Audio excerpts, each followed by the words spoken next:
We're looking at a review of the types of bonds. This was something we learned about in Chapter 3.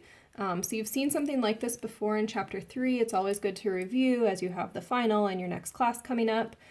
So in ionic bonds, I just want to remind you that those form when elements give or take electrons. And remember, again, with bonding, we're really focusing a lot on electrons.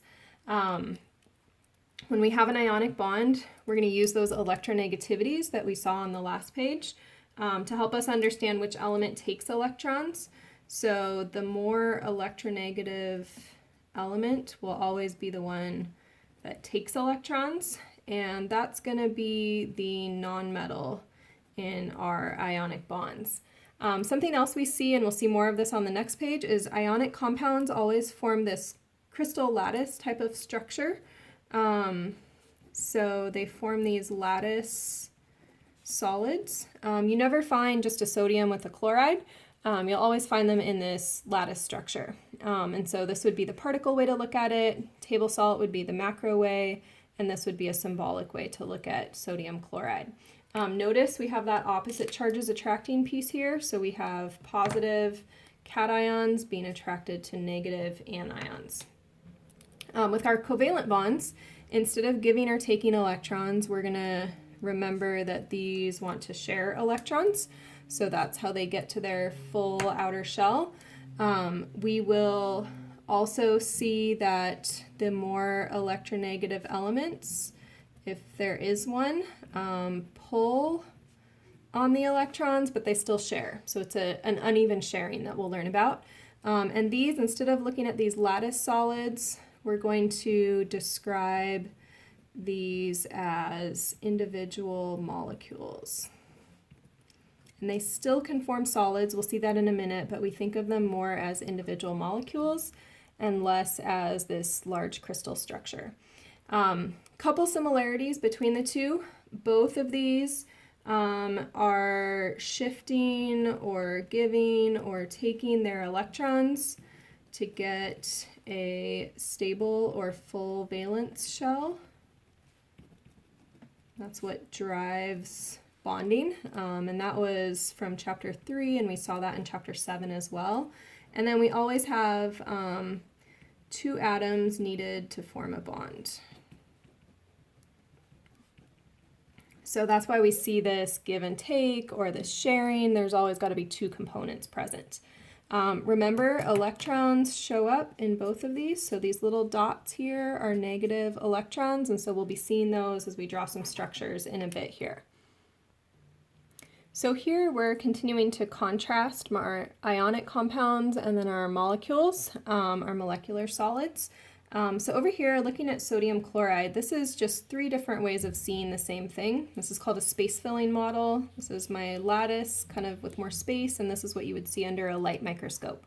If I'm looking at these pictures, anions tend to be larger. So these would be my negative anions here, and then those are repelling each other, but they're held together by the attractions that the cations provide. So these smaller ones here are my cations. And so in these ionic crystals, we have this regular pattern that maximizes the attractions. Attractions are going to be the positive, negative, and we're going to try and minimize the repulsions. So keep those negatives as far apart from each other as they can possibly be. So these would be my repulsions. When we look at the formula here, we don't write out huge ratios. Remember, we used formula units, and so this would be the smallest ratio. 1 sodium to 1 chloride would be a formula unit.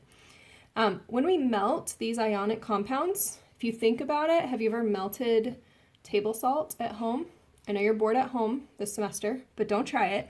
You have to get extremely hot to be able to melt an ionic substance. Because in order to break them would be to pull apart these positive and negative, very strong electrostatic attractions. So it takes a lot of heat to melt. It's very difficult to melt these, and so we see that they are solid at room temperature. So unless you've got it dissolved in water, we have sodium chloride solid. Now we're going to contrast that with our molecules and our molecular solids, and we have a picture here of some ice, so water as a solid. And we'll get into more of the details on this as we go through the next few days of lecture. So looking here at our water solid, this is called a molecular solid because I have molecules that are held together with weak electrostatic attractions. So over here we had very strong electrostatic attractions. Here it's very weak. I have these individual molecules because that's how I find molecular compounds, right? And then I could highlight these little dashes in between. It's kind of like Velcro. It's very weak, or kind of like these magnets here where they stick, but it's not like they're actually like the same chunk of material. And these weak electrostatic attractions that I just highlighted are called intermolecular forces, and that's going to be the topic that we study in chapter 10. So if I go to melt this, if I go to separate these water molecules, all I have to do is overcome or break those weak attractions. And so breaking these weak attractions requires a lot less heat. As a result, we've got lower melting points, they're easier to pull apart, and we tend to see liquids and gases like water and oxygen at room temperature. So that gives us a picture of some comparing and contrasting between our two types of compounds.